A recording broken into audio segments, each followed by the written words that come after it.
Welcome back to guys English to story and स्वागत करता हूं एक नए स्टोरी में। गाइस वीडियो काफ़ी इंटरेस्टिंग है, तो वीडियो में अंत तक बने रहिए और स्टोरी को समझने का प्रयास कीजिए। तो चलिए गाइस स्टोरी में आगे बढ़ते हैं। एंड आज का जो स्टोरी का जो टाइटल है वो है अनलकी फेस। देखिए गाइस, अनलकी का जो अर्थ होता है वो होता है बदकिस्मत, या हम बोल सकते हैं बदनसीब। एंड फेस का अर्थ होता है चेहरा, तो इसे हम बोल सकते हैं बदकिस्मत चेहरा। तो चलिए गाइस स्टोरी के ज़रिए इसे समझेंगे कि आखिर इसका जो टाइटल है वो बदकिस्मत चेहरा क्यों दिया गया। तो आइए स्टोरी को हम शुरू करते हैं। Once there lived a young man in Akbar city. अब देखिए गाइस, यहाँ कहने का अर्थ है कि एक बार, वंस का अर्थ होता है एक बार, लिव्ड अ यंग मैन यानी कि एक जवान व्यक्ति रहता था। कहाँ? तो इन अकबर सिटी यानी कि अकबर के शहर में। देखिए गाइस एपोस्ट्रोफिस लगकर एस लगा रहा है, मतलब यहाँ का साइन दे रहा है, यानी कि ये ओफ का साइन दे रहा है। अकबर का यानी कि अकबर के शहर में रहता था।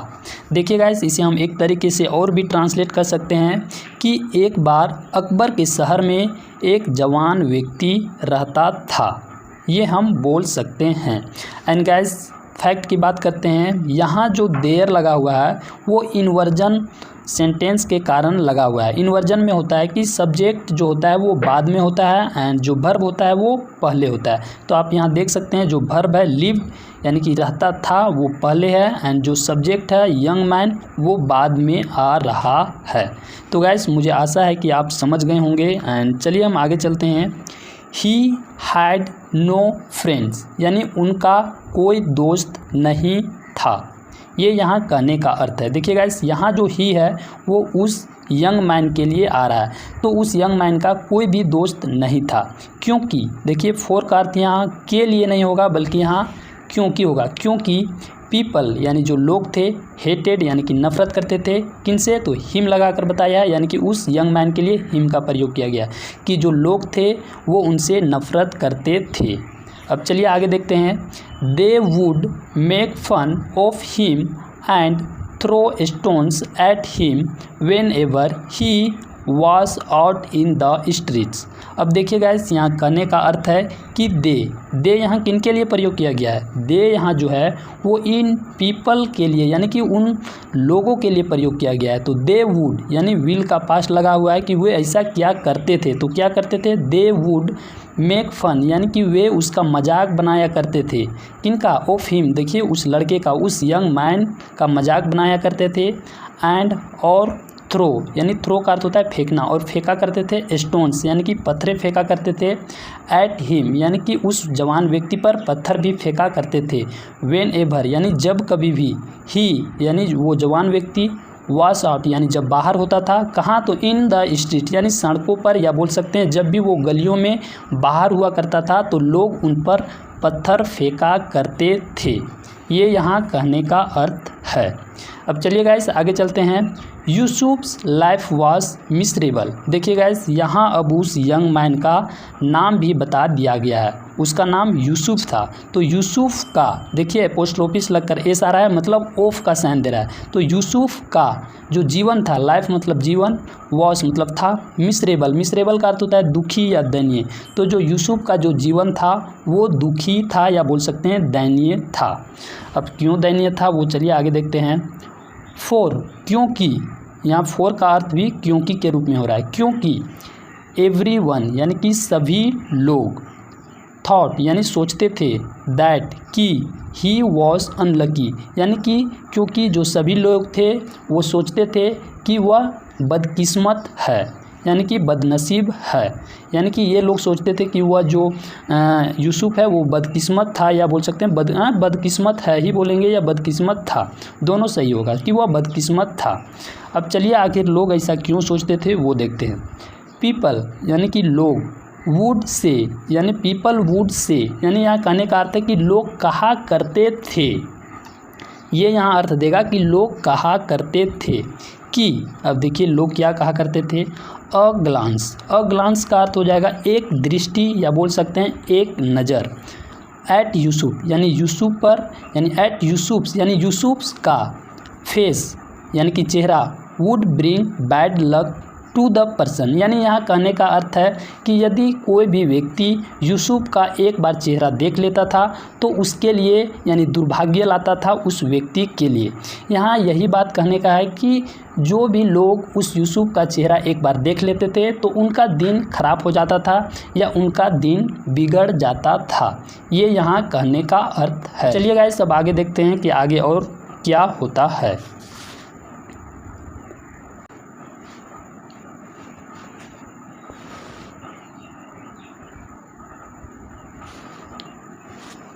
चलिए गाइस स्टोरी में आगे बढ़ते हैं।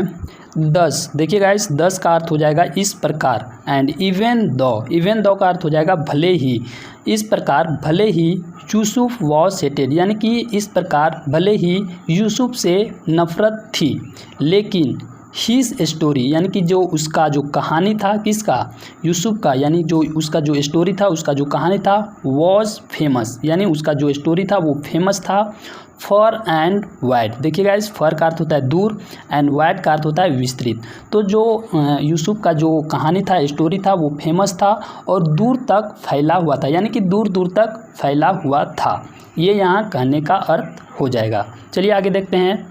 द रूमर्स यानी कि जो रूमर्स का अर्थ होगा वो होगा अफवाहें, तो the rumours reach Akbar's years यानी कि देखिए गाइस जब जो यूसुफ का जो स्टोरी था वो काफ़ी फेमस था, तो जो वो अफवाहें थी यानी कि जो यूसुफ की जो अफवाहें थी वो रीच का अर्थ होता है पहुंचना, तो जो अफवाहें थी वो पहुंची कहाँ, अकबर्स यानी अकबर के कानों तक, यानी कि वो अफवाहें जो थी वो अकबर के कानों तक भी पहुंची। अब चलिए आगे देखते हैं क्या होता है।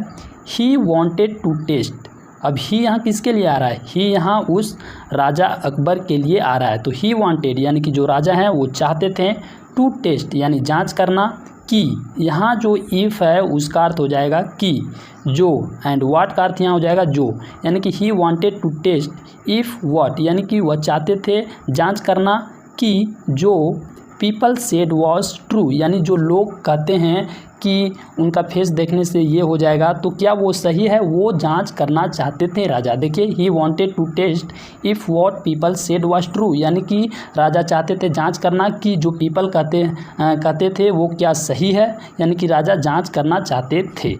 चलिए गाइस आगे चलते हैं। He invited Yusuf to the court and spoke to him politely. अब देखिए गाइस यहाँ कहने का अर्थ है कि ही, यहाँ जो ही है वो यूसुफ के लिए आ रहा है, तो ही इन्वाइटेड यानी यूसुफ को आमंत्रित किया गया, कहाँ, तो टू द कोर्ट यानी कि दरबार में यूसुफ को बुलाया गया, एंड और स्पोक टू हिम पोलाइटली और उससे विनम्रतापूर्वक बात की गई। ये यहाँ कहने का अर्थ है कि जो राजा हैं उस यूसुफ को दरबार में बुलाते हैं और उससे विनम्रतापूर्वक बात करते हैं। अब चलिए आगे देखते हैं कि क्या होता है। बट लेकिन जस्ट देन यानी जस्ट देन का जो अर्थ है वो हो जाएगा तभी, यानी कि लेकिन तभी। अ मैसेंजर यानी कि जो एक संदेशवाहक है, came running to the court यानी कि आता है, केम कम का पास्ट है, केम यानी कि आया, रनिंग दौड़ता हुआ, टू द कोर्ट यानी कि दरबार में, एंड और इन्फॉर्म यानी कि सूचना दी, किसे, तो अकबर, यानी कि वह दौड़ते हुए दरबार में आया और अकबर को सूचना दी दैट कि the queen had taken seriously ill, यानी यहाँ कहने का अर्थ है कि जो मैसेंजर था वो दौड़ते हुए दरबार में आता है और अकबर को सूचना देता है कि जो रानी है वो गंभीर रूप से बीमार हो गई, यानी कि जो मैसेंजर है वो राजा को बताता है कि रानी है वो गंभीर रूप से बीमार हो गई। अब चलिए आगे देखते हैं कि आखिर आगे क्या होता है। द मैसेंजर सेड, यानी देखिए आगे फिर से मैसेंजर कहता है। अब देखिए क्या कहता है, जहाँ पना, यानी जहाँ पना वो उन लोगों का एक शब्द है, जैसे महाराज बोलते हैं उसी प्रकार वहाँ जहाँ पना। यू आर रिक्वेस्टेड, यानी रिक्वेस्टेड का अर्थ हो जाएगा आग्रह करना या बोल सकते हैं अनुरोध करना, तो आपसे आग्रह की जाती है या आपसे अनुरोध की जाती है, कहाँ से, तो एट द क्वींस चेम्बर, यानी कि रानी की कक्ष से आपको अर्जेंटली यानी कि अनुरोध किया गया है, यानी बोल सकते हैं कि उनको अर्जेंटली बुलाया गया है, ये यहाँ कहने का अर्थ है। देखिए you are requested at the queen's chamber, यानी कि क्वीन के चेंबर से, क्वीन के कक्ष से अर्जेंटली आपको बुलाया गया है, आपसे अनुरोध किया गया है। ये यहाँ कहने का अर्थ है। अब चलिए आगे देखते हैं कि आगे क्या होता है। द क्वीन हैज़ फेंटेड, यहाँ कहने का अर्थ है कि जो रानी है वो बेहोश हो चुकी है। फेंटेड का अर्थ हो जाएगा बेहोश हो जाना। देखिए गाइस, प्रेजेंट परफेक्ट का प्रयोग किया गया है कि द क्वीन हैज़ फेंटेड, यानी जो रानी है वो बेहोश हो चुकी है। एंड और द फिजिशियन, यानी जो चिकित्सक हैं, आर अनेबल, वो असमर्थ हैं, टू अंडरस्टैंड, यानी समझने के लिए, वाई, यानी कि जो फिजिशियन है वो समझने के लिए असमर्थ हैं कि ऐसा क्यों हुआ। ये यहाँ जो मैसेंजर था उनका कहना है। अब चलिए आगे देखते हैं कि आगे क्या होता है।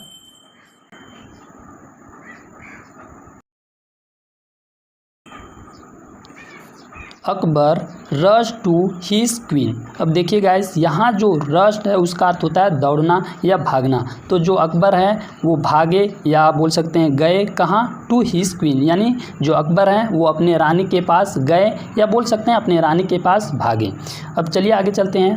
ही sat by her bed all afternoon, यानी कि जो राजा हैं अकबर वो अपने रानी के पास गए और उसके बाद देखिए ही सेट, यानी जो राजा हैं उन्होंने बैठे, यानी सीट का पास्ट है सेट, यानी कि जो राजा हैं वो बैठे बाय हर बेड, यानी उनके बेड पर, ऑल आफ्टरनून, यानी कि पूरे दोपहर में उसके बेड पर बैठे रहें। वेन द क्वीन, यानी कि जब जो रानी है, वॉज फीलिंग बेटर, यानी जो रानी है वो अच्छी महसूस कर रही थी, यानी देखिए बेटर का अर्थ होता है अच्छा, तो जब जो रानी है वो अच्छा महसूस कर रही थी, अगेन यानी कि फिर से, इन द इवनिंग, यानी शाम के समय जो रानी थी वो अच्छा महसूस कर रही थी, तब देखिए क्या होता है। अकबर रिटर्न, जो अकबर हैं वो वापस आए, कहाँ, टू द कोर्ट, यानी कि दरबार में फिर से वो वापस आए। जब रानी है वो शाम में जब अच्छा महसूस करने लगी थी तो अकबर हैं वो वापस कोर्ट में आते हैं। देखिए रिटर्न टू द कोर्ट। अब चलिए आगे देखते हैं। Yusuf was still waiting for him, यानी कि जो यूसुफ था, यानी जो बदकिस्मत चेहरा वाला जो यंग मैन था, वो अभी भी, स्टिल का अर्थ होता है अभी भी, वेटिंग यानी कि प्रतीक्षा कर रहा था, किसका, फॉर हिम, यानी कि अकबर का अभी भी वो प्रतीक्षा कर रहा था। ये यहाँ कहने का अर्थ है। अब चलिए देखते हैं कि प्रतीक्षा करने के बाद वो मिलते हैं, उसके बाद क्या होता है। बट, लेकिन, ऑन सीइंग यूसुफ, यानी यहाँ कहने का अर्थ है यूसुफ को देखकर। बट, लेकिन, ऑन सीइंग यूसुफ, लेकिन यूसुफ को देखकर जो अकबर हैं, देखिए अकबर गोट वेरी एंग्री, यानी जो अकबर हैं वो हो गए। गेट मतलब होना होता है, जबकि गोट लगा हुआ है, पास्ट लगा हुआ है, मतलब जो राजा हैं अकबर हैं वो हो गए। तो क्या हो गए, वेरी एंग्री, यानी कि बहुत ही गुस्सा हो गए। अब चलिए अगले स्लाइड में देखते हैं कि आखिर क्या होता है। ही, देखिए गाइस, आप यहाँ देख सकते हैं कि जो अकबर है वो यहाँ चेयर पे बैठे हैं एंड जो बदकिस्मत चेहरा यानी कि जो यूसुफ है वो यहाँ पर हैं एंड उनके जो दरबारी हैं या बोल सकते हैं सिपाही वो उनके बगल में हैं। अब चलिए गाइस अगले स्लाइड में देखते हैं कि आखिर क्या होता है। चलिए गाइस आगे चलते हैं। ही रोर, देखिए गाइस रोर का अर्थ होता है दहाड़ना। तो जो राजा हैं वो दहाड़ते हैं या बोल सकते हैं ज़ोर से वो चिल्लाएं। अब क्या चिल्लाते हैं, देखिए so the rumours are true, यानी कि वो दहाड़ते हुए कहते हैं कि इसलिए जो अफवाहें हैं वो सही हैं, यानी कि उनकी जो रानी है वो बीमार हो जाते हैं, इसलिए वो दहाड़ते हुए कहते हैं कि इसलिए जो अफवाहें हैं वो सही हैं। चलिए आगे देखते हैं। यू आर इंडेड अनलकी, देखिए गाइस यहाँ जो इंडेड है उसका अर्थ हो जाएगा सच में या बोल सकते हैं वास्तव में। तो यू आर यानी कि तुम सच में बदकिस्मत हो, ये यहाँ बोल सकते हैं कि तुम सच में बदकिस्मत हो। You have made the queen ill, यानी कि तुम सच में बदकिस्मत हो, तुमने रानी को बीमार कर दिया। देखिए यहाँ भी प्रेजेंट परफेक्ट का प्रयोग किया गया है। You have made the queen ill, यानी कि तुमने रानी को बीमार कर दिया। ही ऑर्डर्ड, अब देखिए जो राजा हैं वो ऑर्डर यानी कि आदेश दिए the prison guard to take Yusuf away, यानी कि जो राजा हैं उन्होंने आदेश दिया किन्हें, तो द प्रिसन गार्ड यानी कि जेलर को उन्होंने आदेश दिया टू टेक यानी कि ले जाने के लिए, यूसुफ अवे यानी कि वहाँ से यूसुफ को ले जाने के लिए जेल प्रहरियों को आदेश दिया। अब चलिए आगे देखते हैं। पुअर यूसुफ यानी कि गरीब यूसुफ हैड नो ऑप्शन, यानी कि उस गरीब यूसुफ के पास कोई चांस नहीं था, कोई ऑप्शन नहीं था कि वो क्या करे। He wailed aloud and begged the guards to let him be free. अब देखिए गाइस, यहाँ जो ही है वो यूसुफ के लिए आ रहा है, तो जो यूसुफ है वो चिल्लाया जोर से, यानी कि ही वेल्ड अलाउड। वेल का अर्थ होता है चिल्लाना एंड अलाउड का अर्थ होता है जोर से। तो जो यूसुफ है वो जोर से चिल्लाया एंड और बिग यानी कि वे रिक्वेस्ट किया, याचना किया, किन से? द गार्ड्स यानी कि उन जेल प्रहरियों से, to let him be free यानी उसे छोड़ दिया जाए, उसे फ्री कर दिया जाए। यानी कि वो रिक्वेस्ट कर रहा है, उससे अनुनय विनय कर रहा है कि उसे छोड़ दिया जाए, उसे फ्री कर दिया जाए। अब देखिए आगे क्या होता है। The decision of the emperor was so unfair, यानी यहाँ कहने का अर्थ है कि जो डिसीजन यानी कि जो निर्णय था किसका? ऑफ द एम्पेरर यानी जो सम्राट का जो निर्णय था, वॉज सो अनफेयर यानी कि वो बहुत ही अनुचित था, यानी कि उचित नहीं था। यानी कि यूसुफ को जेल भेजना एक अनुचित निर्णय राजा के द्वारा लिया गया, ये यहाँ कहने का अर्थ है। लेकिन देखिए क्या होता है, बट लेकिन no one at the court dare to say anything in the protest for they feared the emperor. अब यहाँ कहने का अर्थ है कि बट का अर्थ होगा लेकिन, नो वन यानी किसी ने नहीं, एट द कोर्ट यानी कहाँ? कोर्ट में यानी कि दरबार में, किसी ने नहीं दरबार में, डेयर्ड हिम्मत की, टू से यानी कहने की, एनीथिंग यानी कुछ भी, इन द प्रोटेस्ट यानी के विरोध में, किसके विरोध में? फॉर दे फियर यानी कि राजा के विरोध में किसी ने हिम्मत नहीं की कुछ कहने की। फॉर क्योंकि, फॉर यहाँ भी क्योंकि का साइन दे रहा है, क्योंकि दे यानी कि वे जो दरबारी थे वे, फियर यानी कि डरते थे, किन से? द एम्पेरर यानी कि सम्राट से डरते थे, इसलिए उनके डिसीजन के खिलाफ किसी ने कोर्ट में बोलने की हिम्मत नहीं की। ये यहाँ कहने का अर्थ है। अब चलिए आगे देखते हैं कि आगे यूसुफ के साथ क्या होता है। सडनली का अर्थ होता है अचानक। Birbal walked to where Yusuf was standing and whispered something in his ear. अब देखिए गाइस, यहाँ कहने का अर्थ है कि अचानक जो बीरबल है वो वहाँ चले गए जहाँ यूसुफ खड़े थे, ये यहाँ कहने का अर्थ है। एंड और विस्पेयर्ड यानी कि विस्पेयर का अर्थ होता है फुसफुसाना, जबकि ईडी लगा हुआ है मतलब फुसफुसाएं, यानी कि जो बीरबल हैं वो फुसफुसाएं, समथिंग यानी कि कुछ, इन हिज ईयर यानी कि यूसुफ के कान में जो बीरबल है वो वहाँ पहुंचकर कुछ फुसफुसाएं। अब देखिए उसके कान में फुसफुसाने के बाद क्या होता है। Yusuf bowed to the king and said यानी कि यूसुफ जो हैं वो बोर्ड यानी बोर्ड का अर्थ हो जाएगा झुकना या प्रणाम करना। तो जो यूसुफ थे उन्होंने प्रणाम किया, किसे? टू द किंग यानी राजा को, एंड सेड और उन्होंने कहा। अब देखिए जो यूसुफ हैं वो क्या कहते हैं, जहाँ पना I am ready to go to prison यानी यहाँ जो यूसुफ है उन्होंने राजा से कहा कि मैं तैयार हूँ जेल जाने के लिए। बट लेकिन, आफ्टर के बाद, किसके बाद? तो देखिए बताया है यू हैव आंसर्ड यानी कि आप आंसर दीजिए, माय मेरे, हम्बल यानी कि विनम्र, क्वेश्चन यानी प्रश्न का। यानी यहाँ कहने का अर्थ है कि जो यूसुफ है वो राजा से कहते हैं कि मैं जेल जाने के लिए तैयार हूँ, किसके बाद? तो मेरे इस प्रश्न के जवाब देने के बाद मैं जेल जाने के लिए तैयार हूँ। देखिए बट लेकिन, आफ्टर यू हैव आंसर यानी आपके आंसर के बाद। तो किसका आंसर? माय हम्बल यानी कि मेरे विनम्र, क्वेश्चन यानी कि मेरे इस विनम्र प्रश्न के उत्तर के बाद मैं जेल जाने के लिए तैयार हूँ। अब देखिए जो यूसुफ है वो किस प्रकार का प्रश्न राजा से करते हैं। If the queen is ill because you show my face. अब देखिए जो यूसुफ है वो प्रश्न कर रहे हैं कि अगर जो रानी है वो बीमार है, यानी कि जो रानी है वो बीमार है क्योंकि, यू शो माई फेस क्योंकि आपने मेरा चेहरा देखा, तो रानी जो है वो बीमार है। यानी कि ये यूसुफ बोल रहा है राजा से कि आपने मेरा फेस देखा इसलिए रानी बीमार है। देन तब, इज इट नॉट पॉसिबल क्या यह संभव नहीं है, दैट कि आई एम बीइंग सेंट यानी बीइंग सेंट का अर्थ होगा कि मैं भेजा जा रहा हूँ, टू प्रिसन यानी कि मैं भेजा जा रहा हूँ जेल, बिकॉज क्योंकि, आई शो योर फेस क्योंकि हमने आपका चेहरा देखा। देखिए गाइस ये पूरी स्टोरी का निचोड़ यहाँ पे है, यानी कि यहाँ ये जो लाइन है वो काफ़ी इम्पोर्टेंट है। यानी जो प्रश्न है जो यूसुफ के द्वारा पूछा जा रहा है कि जो रानी है वो बीमार है क्योंकि आपने मेरा चेहरा देखा, यानी कि जो रानी है वो बीमार है क्योंकि आपने मेरा चेहरा देखा, तो क्या यह संभव नहीं है कि मैं जेल भेजा जा रहा हूं क्योंकि मैं आपका चेहरा देखा? क्या यह संभव नहीं है कि हमने आपका चेहरा देखा इसलिए मुझे जेल भेजा जा रहा है? देखिए ये काफ़ी इम्पोर्टेंट लाइन है। उसके बाद देखिए राजा क्या कहते हैं,